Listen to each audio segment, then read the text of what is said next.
സൗമ്യേനസ്തനയോർയുഗ്മം മധ്യമൈന്ദ്രേണ ചാഭവത് വാരുണേനാച്ച ജംഘോരു നിദംബത്തേജസാ ഭുവാം. സൗമ്യേന സ്തനയോർയുഗ്മം മധ്യം ഐന്ദ്രേണ ചാഭവത് വാരുണേനാച്ച ജംഘ ഊരു നിദംബ തേജസാ ഭുവ. സൗമ്യേന സോമസംബന്ധി ആയതുകൊണ്ട് അല്ലെങ്കിൽ സോമന്റെ തേജസ് കൊണ്ട്, സ്തനയോ യുഗ്മം രണ്ട് സ്തനങ്ങളും, ഐന്ദ്രേണ ഇന്ദ്രസംബന്ധി ആയത് അല്ലെങ്കിൽ ഇന്ദ്രന്റെ തേജസ് കൊണ്ട്, മധ്യം ച മധ്യപ്രദേശവും, വാരുണേന വരുണന്റെ തേജസ് കൊണ്ട്, ജംഘ ഊരു ജംഘകളും ഊരുക്കളും, ഭുവ തേജസ ഭൂമിയുടെ തേജസ് കൊണ്ട്, നിദംബേച്ച നിദംബവും അഭവത് ഭവിച്ചു. ചന്ദ്രന്റെ തേജസ് കൊണ്ട് ദേവിയുടെ രണ്ട് സ്ഥാനങ്ങളും, ഇന്ദ്ര തേജസ് കൊണ്ട് മധ്യപ്രദേശവും, വരുണ തേജസ് കൊണ്ട് കണങ്കാലുകളും തുടകളും, ഭൂമിയുടെ തേജസ് കൊണ്ട് നിദംബവും ഉണ്ടായി. ബ്രഹ്മണ തേജസാ പാദോ തദംഗുല്യോ അർക്കതേജസാം വസൂനാം ച കരാംഗുല്യാം കൗബേരേണാച്ച നാസികാം.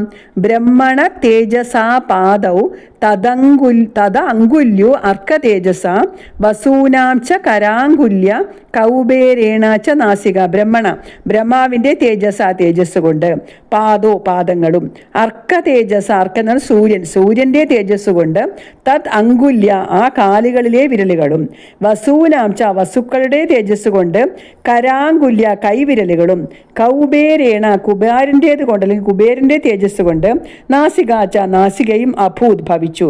ബ്രഹ്മാവിൻ്റെ തേജസ് കൊണ്ട് ദേവിയുടെ പാദങ്ങളും, സൂര്യൻ്റെ തേജസ് കൊണ്ട് കാൽവിരലുകളും, വസുക്കളുടെ തേജസ് കൊണ്ട് കരങ്ങളുടെ വിരലുകളും, കുബേരൻ്റെ തേജസ് കൊണ്ട് ദേവിയുടെ നാസികയും ഉണ്ടായി.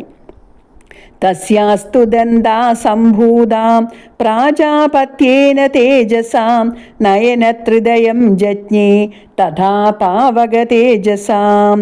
തസ്യാസ്തു ദന്താ സംഭൂത പ്രാജാപത്യേന തേജസാ നയന ത്രിതയം ജജ്ഞേ തഥാ പാവക തേജസ. പ്രാജാപത്യേന തേജസ പ്രജാപതികളുടെ തേജസ് കൊണ്ട്, തസ്യാത്തു ആ ദേവിയുടെ, ദന്താ സംഭൂത ദന്തങ്ങൾ സംഭൂതങ്ങളായി അല്ലെങ്കിൽ പല്ലുകൾ ഉണ്ടായി, തഥാ അപ്രകാരം പാവക തേജസ അഗ്നിയുടെ തേജസ് കൊണ്ട്, നയന ത്രിതയം മൂന്നു കണ്ണുകൾ ജജ്ഞേ ഉണ്ടായി. ബ്രഹ്മപുത്രന്മാരായ ദക്ഷൻ തുടങ്ങിയ പ്രജാപതികളുടെ തേജസ് കൊണ്ട് ആ ദേവിയുടെ ദന്തങ്ങളുണ്ടായി. അപ്രകാരം പാവക തേജസ് കൊണ്ട് ദേവിയുടെ മൂന്നു കണ്ണുകൾ ഉണ്ടായി. ഭ്രുവോച്ച സന്ധ്യയോ തേജാം ശ്രവണാവനിലസ്യ ചാം അന്യേഷാം ചൈവ ദേവാനാം സംഭവത് തേജസാം ശിവാം. ഭ്രുവൗച്ച സന്ധ്യയോ തേജ ശ്രവണാവ അനിലസ്യ ച അന്യേഷാം ച ഏവ ദേവാനാം സംഭവത് തേജസാം ശിവ. സന്ധ്യയോ സന്ധ്യകളുടെ തേജസ്, ഭ്രുവൗച്ച രണ്ട് പുരികക്കൊടികളും, അനിലസ്യ തേജ അനിലന്റെ തേജസ്, ശ്രവണൗച്ച രണ്ട് കാതുകളും, അന്യേഷാം ദേവാനാം ച മറ്റുള്ള ദേവന്മാരുടെയും തേജസാം സംഭവ ഏവ തേജസ്സുകളിൽ നിന്നുണ്ടായി. സാ ശിവ ആ ശിവങ്കരിയായ ദേവി. അപ്പോൾ രണ്ട് സന്ധ്യകളുടെ തേജസ് ദേവിയുടെ പുരികങ്ങളായും വായുവിൻ്റെ തേജസ് കാതുകളായും ഭവിച്ചു. ശിവയായ ആ ദേവി മറ്റുള്ള ദേവന്മാരുടെയും തേജസ്സുകൾ ചേർന്ന് ഉണ്ടായി. തദസമസ്തദേവാനാം തേജോരാശി സമുദ്ഭവാം താം വിലോക്യ മുദം പ്രാപും അമരാം മഹിഷാർദിതാം. തത് സമസ്തദേവാനാം തേജോരാശി സമുദ്ഭവാം താം വിലോക്യ മുദം പ്രാപും അമര മഹിഷാർദിത. തഥ പിന്നീട് ദേവീരൂപം വ്യക്തമായി കാണാൻ കഴിഞ്ഞപ്പോൾ സമസ്ത ദേവാനാം എല്ലാ ദേവന്മാരുടെയും തേജോരാശി സമുദ്ഭവാം തേജസ്സിൻ്റെ സമൂഹത്തിൽ നിന്ന് സമുദ്ഭവിച്ചതായ താം എന്ന് പറഞ്ഞാൽ ആ ദേവിയെ വിലോക്യ കണ്ടിട്ട്, മഹിഷാർദിത മഹിഷനാൽ അർദ്ദിതരായ അല്ലെങ്കിൽ ഹിംസിക്കപ്പെട്ട, അമരന്മാർ അല്ലെങ്കിൽ ദേവന്മാർ, മോദത്തെ പ്രാപിച്ചു. അനന്തരം സമസ്ത ദേവന്മാരുടെയും തേജോ സമൂഹത്തിൽ നിന്നുണ്ടായ ആ ദേവിയെ കണ്ടിട്ട് മഹിഷനാൽ അർദ്ദിതരായ ദേവകൾ സന്തോഷത്തെ പ്രാപിച്ചു. മഹിഷവധം ആസന്നമായി എന്ന് മനസ്സിലാക്കിയ ദേവന്മാർ കഷ്ടകാലം നീങ്ങിയെന്ന് സന്തോഷിച്ചു. അടുത്ത 4 വരികൾ മന്ത്രസംഖ്യ ഇല്ലാത്താണ്.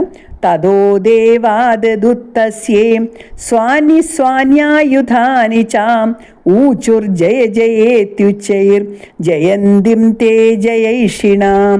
തതോ ദേവാദതു തസ്യേ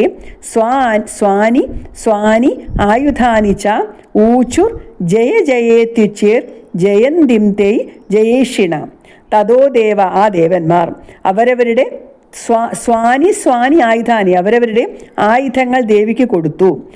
ജയമിച്ഛിക്കുന്ന ജയ ജയേത്യുച്ചൈർ ഊജുർ, ജയമിച്ഛിക്കുന്ന അവർ ദേവി ജയിക്കട്ടെ ജയിക്കട്ടെ എന്ന് ഉച്ചത്തിൽ പറയുകയും ചെയ്തു.